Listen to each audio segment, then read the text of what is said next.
Dame Priti Patel, former Home Secretary and MP for Witham. Nice to see you. Good morning. Newly damed. I saw you correct, at Windsor yes. Castle in the week. Was it Princess Anne? It was. That must have been lovely. It was just incredible, really humbling. You were wearing bright pink. Yes, and you know, I was with a lot of people that have given a huge amount to the country, public service, frontline individuals, so it's incredibly humbling. Well, congratulations. Thank you. Let's get straight into conference matters, because I am intrigued. There's a little bit of mischief making going on. I think among some Tories. Can we include you in that simply because you've signed this letter along with Liz Truss and Duncan Smith and others about tax, and you're saying to the Chancellor, if you put taxes up again, we will not support you. And if you add up all the numbers, you know, you could actually challenge the government on this. It could be a pretty effective rebellion. Meanwhile, we hear members of the CDO, the Conservative Democratic Organisation, no names are being named, but they're quoted in the papers as having written on WhatsApp groups things like the PM's got the charisma of a doorknob. What's going on here, Priti? I mean, you're meant to be a nest of singing birds ahead of conference. Well, look, Camilla, I think you've been to conferences many times, and you know me well enough in terms of my instincts, and I'm a grassroots activist first and foremost. I actually think party conference should be about our members. Yeah. So, first of all, you've asked, are we making mischief? The answer is no. The point about the tax pledge is that this is now our last conference before a general election.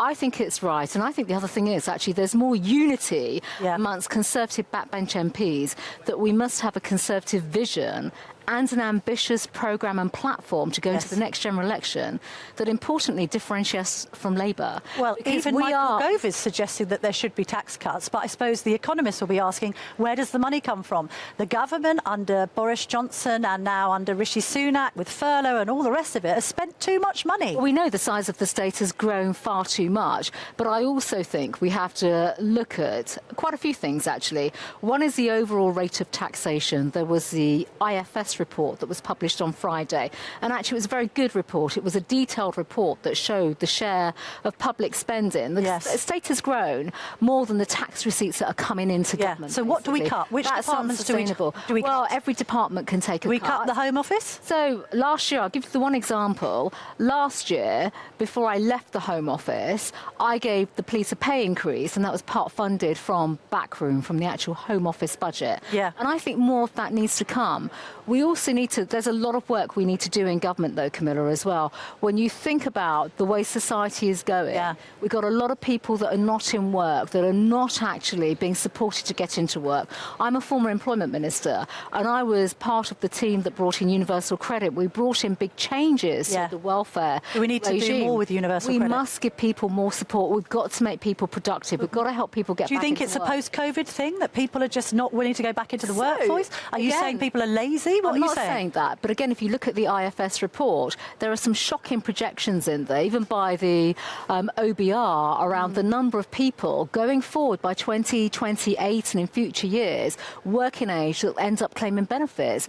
We need to find ways in which we can support them, because we can't always say, it's fine, the state is going to step in. The state should step in, absolutely, for people that need that help and that safety net, which is what universal credit has always done. Do you think the state is stepping in too much? So I do. I absolutely do. And that's down to us in government, but also it's up to us as Conservatives in government to put forward the alternative that gives hope, opportunity and aspiration back to the British public, so that they know they've got economic security. Let's talk about hope and aspiration. Do you think that your predecessor, Suella Braverman, is spreading hope and aspiration by saying that multiculturalism has failed?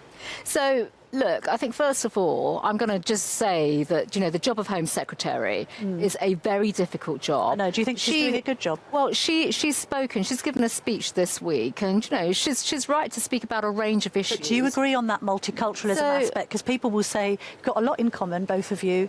You're both the children of immigrant parents. Well, we're not on our own. No, indeed. You're both Home Secretaries. You're both mums. Look at the diaspora communities that we have in our country. It's not about Suella Braverman and it's not about me. No. This is about our country. You know, I'm the first to talk our country up. I'm the first to talk success up in our country. We are an amazing country and we're an amazing home to people, quite frankly, that have chosen to make their lives in the United Kingdom. We're here in Manchester, which is home to many people from the BNO community who left Hong Kong in recent years. They're integrated. There are loads of people, millions of people contributing to our country. Is Suella being too negative then? I mean, she's been accused of dogwoods or positive politics. I think some context around some of her remarks, you know, is important. So I will give some context and examples. There are parts of the country we saw disruption, community tensions in Leicester last year. Yes. You can't just say that's not because people haven't integrated. No. People there want jobs. They want hope and aspiration. They also need their local councils and local government to work well for them. Labour Mayor, quite frankly, in Leicester has not been working well for them, not delivering for people. These are the types of things that we have to address. And quite frankly, as Conservatives in government, that's where we should be focusing on. And I do think when you look at the net contribution of our immigrant communities and diaspora to the United Kingdom, we'd not be seeing the range of foreign direct investment. Look at countries like Indian investors, for example. People from other parts of the world, Asia, the United States, come into our country, even Africa, and What do you think the Home Secretary was doing? Was it a tilt at leadership? I mean, look, you should ask her, Camilla. You really should. We're delighted to have her on. If you want to come on, we'll speak to you next week. I think, actually, let's just, again, you know, just look at context. We're less than a year away from a general election. Yeah. Giving speeches is fine, but none of that is a substitute for action and delivery. Right. And if you look around the hall, this area today, the pledges are there. You know, the government's Are you pledges. frustrated then? You think it's too many words and not enough action from this government? It's delivery. There'll be an election next year. The British people will judge this government on delivery. The 5 pledges, for example, stop boats is one of them. Let's have less talk and focus on actually stopping the boats. I mean, 24,000 people have come over this year. It's a difficult issue. I know. I've been there. Yes. I've always said there's no one single solution, but be pragmatic, be practical, find solutions. We have the Supreme Court hearing coming up for the Rwanda judgment. Well, what do you think on that? Because there's been talk about the ECHR today. There has. I think all of the Cabinet have been given a line from number 10 to say, you know, everything's on the table. Yes, I gather. Yeah. What do you think should be on the table and taken off? I'll give you my view. Yeah. I can't speak for anyone in government. I'm not in government. Number one, I support reform. I support reform when it comes to ECHR. I support reform of the UN 51 Convention. I went to see the head of the UNHCR last year with the foreign secretary from Rwanda when we announced our Rwanda plan. There's a but coming. But let's be quite clear about this, right? So ECHR, it's not about the rights and the principles. This is about the interpretation by the court in Strasbourg of judgments that go against our own laws, our own sovereign laws. And Camilla, we've been here before. Do you remember prisoner rights? Yes. So, you know, giving prisoners the right to vote. When you think about how that court intervenes to stop foreign national offenders from being removed from our country, that is not right. Our laws are crystal clear about the removal and the deportations of FNOs. So are you pro full withdrawal from it? So I think we have to reform. Yeah. You can withdraw, but at the same time, is it about the rights or the principles or the interpretation? I don't think it's right that the court in Strasbourg is interfering in our domestic policies and in our laws, which is stopping actually a democratically elected government from implementing its own laws. And, you know, foreign national offenders is just one example.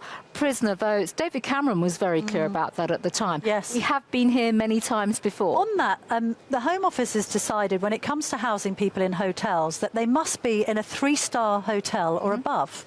Do you agree with that policy? I don't agree with that policy. So they could be in 1 star? But I go further than that, Camilla, and you've heard me say this before, everyone's heard me say this. Yeah. We had a proposal in the new plan for immigration to build reception centres. I called them Greek-style reception centres because they had detention facilities. Yeah. And it's important that people that come here illegally are detained. Yes. So they're in a facility. No hotels. So I think, first of all, because we have our laws. So our laws basically say you can't detain people unless you can actually remove people. Yeah. But you keep them in a reception centre, which the government could argue they've got with sites in Wethersfield and Braintree in my local area, but it's not. It's not the same because these should be purpose-built where people can be tracked, basically, so that they can't abscond. Yeah. The government says people aren't absconding, but they are leaving.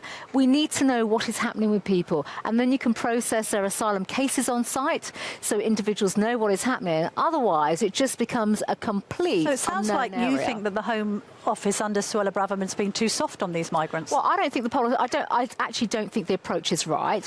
And as I said, I've got a migrant camp in Wethersfield, in my district, in Braintree district, and quite frankly, local residents, our local councils are paying for this. Yeah. It's been opaque, there's been no transparency on financial payments. So, politicians in government can make claims and statements saying asylum seekers are coming here and they're using our NHS. In Wethersfield, we have a private contractor, even though our own local residents have no access to the NHS and can't get GP appointments and things of that nature. So I think the government has to be transparent about what is going on. It's not being transparent. The department know exactly what I've been saying about this. I'm in constant contact with them. I'm not getting straightforward answers. But this is a classic case of people in government saying one thing and doing something completely different. My view is that they should have had purpose-built reception centres where basically... But how? I mean, they couldn't build them that quickly, though, could they? You're saying you said this... They could have. They could have. When the new plan for immigration was government policy under a democratically elected government, that should have come together. But you and I know what happened last year. Baby thrown out with the bathwater. Yeah. Other people come in, think that they can do... Are you saying the baby is Boris? Actually, all our policies. Yeah. So the policies of the 2019 manifesto Have been which thrown actually, away. That was a new plan for immigration being one of them.